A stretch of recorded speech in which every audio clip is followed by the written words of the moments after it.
Assalamu alaikum warahmatullahi wabarakatuh. Dr. Hamza Majombo hapa official.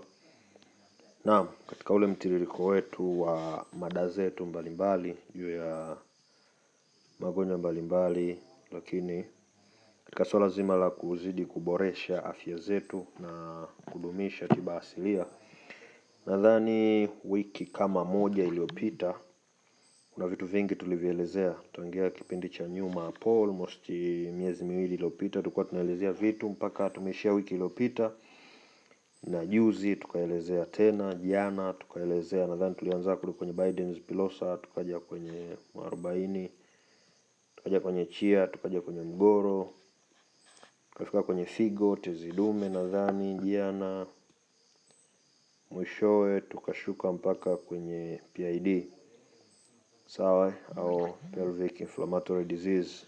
Kwa hiyo katika tips tunazozitoa ambazo kidogo tunajaribu kuboresha afya yako, kukusaidia na wewe uweze kuwasaidia wengine. Leo kidogo tugusie BMI, tutaigusia kwa juu tu. BMI kirefu chake ni Body Mass Index. Ni kipimo kinachotumika kupima uzito wako, yani kupima uwiano kati ya urefu wako na unene wako. Yani uzito, uwiano kati ya urefu wako na uzito wako, ili kupata uzito halisi ambao inabidi uwe nao. Kupata kimo, kupata uzito ambao inabidi wewe uwe nao kiuhalisia. Kwa sababu tunasema watu mkate matumbo, mkate vitambi, mkate uzito, mpunguze uzito, mfanye mazoezi, kata mwili, lakini hujui kiuhalisia inabidi niwe na mwili wa saizi gani ili niweze kwenda sawa. Kwa hiyo kiufupi, Body Mass Index inakusaidia kujua kwamba kutokana na kimo changu, sawa, na uzito nilokuwa nao, je, vinaendana, na naweza kuishi kwa hali hiyo hiyo bila kupata maradhi yoyote au madhara yoyote au bila kuwa na tatizo lolote. Kwa hiyo tutaigusia kidogo hapa tu, kama tulivyoahidiana kwamba kila baada ya muda mfupi au siku baada ya siku tutakuwa tunatoa tips mbalimbali. Tukiwa tunakupa fawaida au tunakupa faida kwa wewe kuweza kuboresha afya yako. Hizi ni tips with Dr. Hamza Majombo. Kwa kiufupi, watu wengi wana uzito uliokithiri, yani uzito uliopitiliza au uzito uliozidi, lakini hawajui kwamba je, uzito wangu umezidi unanitosheleza mimi kutokana na urefu wangu au haunitoshelezi. Kwa hiyo tuende moja kwa moja ili kujua kama una uzito sawa, unaostahili au unaowiana kati ya kilo zako ulizokuwa nazo pamoja na urefu wako. Ili kujua haya yote utasaidiwa na kipimo kinachoitwa Body Mass Index. Body Mass Index ni kipimo ambacho hutohitaji kuenda hospitali kwenda kupima, hutohitaji kwenda kununua mashine kupima, hutohitaji kulipia kupima. Kiufupi, Body Mass Index unaweza kupima hiki kipimo kwa shilingi tu, yani kwa hela ndogo sana, kwa sababu utahitaji kupima uzito kupima ni shilingi 100 mpaka 200, sawa, lakini pia utahitaji kupima urefu wako, bei hizo 200 mpaka 100. Kwa unaweza kutumia shilingi 500 tu, 500 TZ shillings, sawa, kuweza kupima Body Mass Index. Lakini pia ukiwa unajua uzito wako na urefu wako, basi utaweza kupata majibu mazuri na matokeo mazuri ambayo atakujalia wewe, au utabahatika kuweza kufuatilia afya yako kiujumla na kujua uzito ambao unao wewe, je, uko sawa. Kwa hiyo kiufupi, Body Mass Index au uwiano kati ya uzito na urefu wako au na kimo chako unapimwa kwa formula hii. Yani Body Mass Index ni sawa na uzito wako wewe, ambao uzito tunaupima katika units za kilogram, sawa, lakini unagawa kwa kimo chako, ambacho kimo tunakipima kwa mita cubed, yani mita cubed, mita na kile kitatu cha juu, au kwa mita. Kwa hiyo unaweza kupata mita rula yoyote ile ukaweza kujipima urefu wako, kwa urekodi kwa juu urefu wangu labda nina tuseme mita 3, sawa, au nina mita 6 au nina mita 5.5. Kwa hiyo ukishajua hiyo, pima na uzito, labda nina kilo 60 na kadhalika. Alafu utachukua uzito wako ugawe kwa kimo ulichokuwa nacho, yani kilogram body mass index ni sawasawa na kg au kilogram divided by meters cubed. Sawa, divide by ule urefu wako ule upata au kipimo ulichokipata, units ulizopata kwenye nini, kwenye kupima nini urefu wako. Lakini kitu cha kukwambia ni kwamba elewa au fahamu kwamba ukiwa na body mass index chini, sawa, ukiwa na body mass index chini ya 18.5 kg per meter cube, sawa, ukiwa na hiyo basi uko underweight au uko chini ya uzito halisi. Yaani utakavyopima hivi vipimo vyako ukipata body mass index sana 18.5, sawa, basi utajua uzito wako uko chini. Lakini kama sijasahau, uzito halisi inabidi uwe na 25 mpaka 29, yaani inabidi ucheze hapo katikati. Naelewana vizuri sawa sawa. Hii 25 naisema huo muda mwingi wanasema kwamba ni 24.9, lakini 24.9 ndio hiyo sawa sawa na ngapi? 25. Kwa hiyo kuanzia body mass index ya 18, sawa, 5 kufikia body mass index ya 24.9 kg per meter squared, sawa, uzito unaostahili au normal weight au uzito ambao inabidi uwe nao, inabidi uwe katikati hapo, zaidi ya 18.5 mpaka 24.9. Hiyo tunaelewana. Ukiwa katikati hapa tunasema una normal body mass index, sawa, normal BMI. Kwa hiyo tukienda taratibu tunasema kwanza kuanzia 25, sawa, hapa tunasema 18.5 mpaka 24.9 sawa sawa, uko normal, una normal. Lakini kuanzia 25 mpaka 29.9 kg tunasema uzito wako umezidi kiasi, sawa. Ukiwa na 25 mpaka 29.9, yani almost 30, ukiwa na 25 mpaka 30, sawa, tunasema una uzito uliozidi kiasi, sawa. Una overweight lakini haijazidi sana, una uzito lakini umezidi nini, kiasi. Lakini kuanzia 30 kg per meters, sawa, na zaidi, basi una kitambi. Tunasema tunaingia kwenye nini, kwenye obesity, sawa. Mwanzoni hapa 18.5 mpaka 24.9 tunasema una normal weight au una uzito halisi. Lakini tukaja kuona kwamba 25, sawa, mpaka 30 au 25 mpaka 29.9 una nini, una overweight, sawa. Ni unene, lakini unene usiokithiri, unene ambao hujapita kiasi.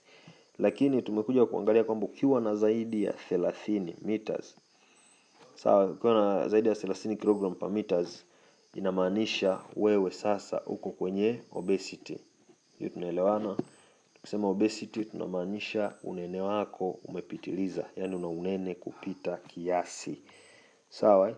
Kwa hiyo kiuhalisia hayo ndiyo maelezo ambayo naweza nikakupa, lakini nikupe mfano, tujaribu kupata namba hapa, tufanye mahesabu kidogo ili tuweze kwenda sawa, sababu ukiwa unaelekeza watu sometimes inabidi wape na mfano ili tuweze kuendelea vizuri. Kwa hiyo tumesema BMI au body mass index, sawa, tumesema ni sawa sawa na uzito, ambao uzito tunapima kwa kilogram kugawia nini, kimo, ambacho kimo tunapima kwa meters squared. Kwa hiyo tuchukulie mfano una uzito, umepima ukapata uzito wa 65 kg 65, sawa. Alafu baada ya kupima uzito wako ukapata hizo, umekuja kupata kwamba urefu umepata mita 1 labda 0.8, sawa. Mita 1.8 ndio urefu wako. Utakachokifanya hapo utachukua uzito wako ambao ni sawa sawa na 65, utagawa kwa ngapi? Kwa 1.8. Hiyo tunaelewana vizuri. Ukigawa kwa 1.8 utapata hapa 20 ngapi? almost 0.06, utapata kama 20.0 kitu hivi. Sawa. Kwa hiyo tukitaka kuenda sawa hapa, ukipata hiyo, ukifanya approximation kwa hii 20.06, basi unaweza kupata kama 20.1 sawa sawa na 20 tuseme. Sawa. Kwa hiyo BMI yako itakuwa umepata ngapi? 20 kg per meters cubed. Per meters cubed, lakini niseme per meters squared hapa ili tuende sawa. Sio, tunaelewana ndugu zangu? Hii ni per meters squared. Hizi mita tuziweke square, sio cube, sio cubic. Sawa. Kwa hiyo huu ni mfano ambao nimekupa. Kwa hiyo hapo sasa utajua body mass index yako ni ngapi? Ni 20. Nakumbuka tulisema inabidi uwe na ngapi mpaka ngapi? Kama bado mnakumbuka vizuri ndugu zangu, tulisema uwe na ngapi mpaka ngapi? Tulisema inabidi uwe na 18. Sawa, ili uwe na mambo mazuri au mambo yako yanyooke, angalau inabidi uwe na BMI ambao ni 18.5 mpaka 24.9. Sawa, ndio normal ya kawaida. Lakini ikiongezeka kidogo kufika 25 mpaka 29, basi ni unene, lakini sio unene kupita kiasi. Ni unene lakini ambao hauna madhara. Lakini ukianza 30 na kuendelea, basi ni overweight. Kwa hiyo kama tumepata hapa 20, na maana tuko kwenye range zetu zile zile, kuanzia 18.5 mpaka 24.9. Kwa hiyo mtu wa sampuli hii ukishajiona hivi, basi unene wako ni mzuri, tunasema ni mzuri. Kwa hiyo hauna issue kubwa sana. Kazi yako kubwa ni kuzingatia nini? Kuzingatia lishe na mambo mengine. Kwa hiyo madhara yatokanayo na kuzidi kwa uzito, yani ukiwa na unene kupita kiasi, au ukiwa na uzito BMI juu ya 30 au kuanzia 30 kuendelea, basi utapata magonjwa kama pressure. Sawa, au pressure tunasema ni hypertension. Unaweza kuwa na hypertension au hypotension, lakini kwenye pressure tunayokusudia sisi ni hypertension, yani pressure ya kupanda.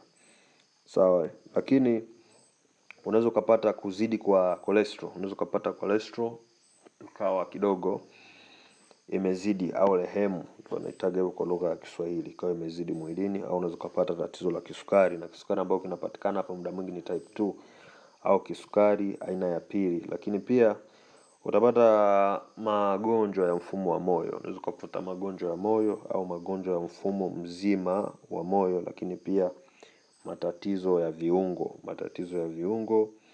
Sawa, au unaweza kusema osteoarthritis ambayo unaweza kupata.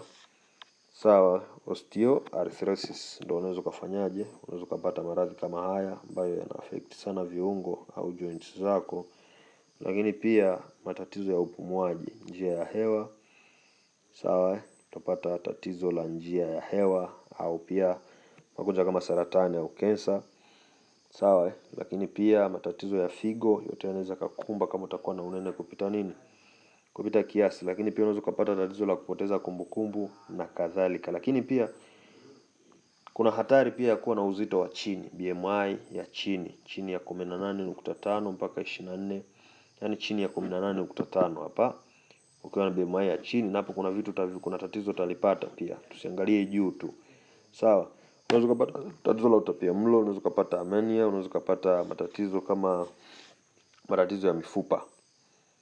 Sawa, unaweza kupata matatizo ya mifupa. Lakini pia unaweza kupata kushuka kwa kinga mwilini. Kinga yako inaweza kushuka, ukawa unashambuliwa na magonjwa mbalimbali muda wote. Lakini pia unaweza kudumaa. Sawa, lakini pia kwa upande wa wanawake wanaweza kupata tatizo la kutoka kwa mimba mara kwa mara, au kufiwa na watoto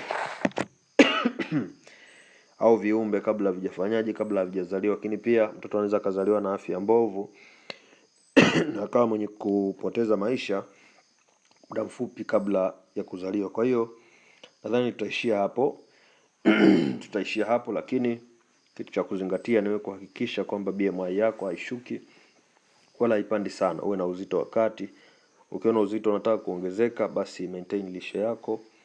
Kula vizuri, kula chakula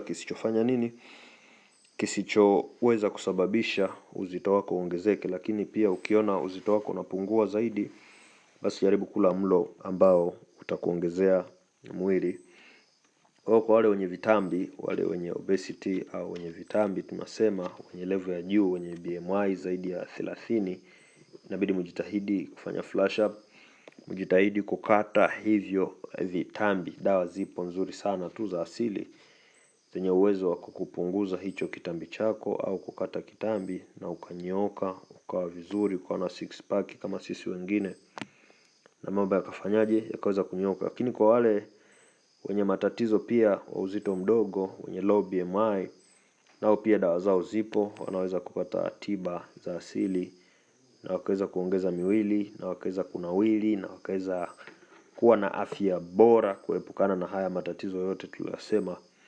Niishie hapa. Nadhani utakapoikuta hii audio popote pale, basi jitahidi kuifanyia kazi, jitahidi kumsambazia na mwingine, na aweze kufanya nini, aweze kuelimika. Lakini kitu cha muhimu, usisahau kucomment, kulike na kusubscribe kwenye baadhi ya channel YouTube zetu, ili mambo yaweze kufanya nini, mambo yaweze kwenda sawa, na wewe unapata elimu za mara kwa mara zote tunazozitoa. Asanteni sana.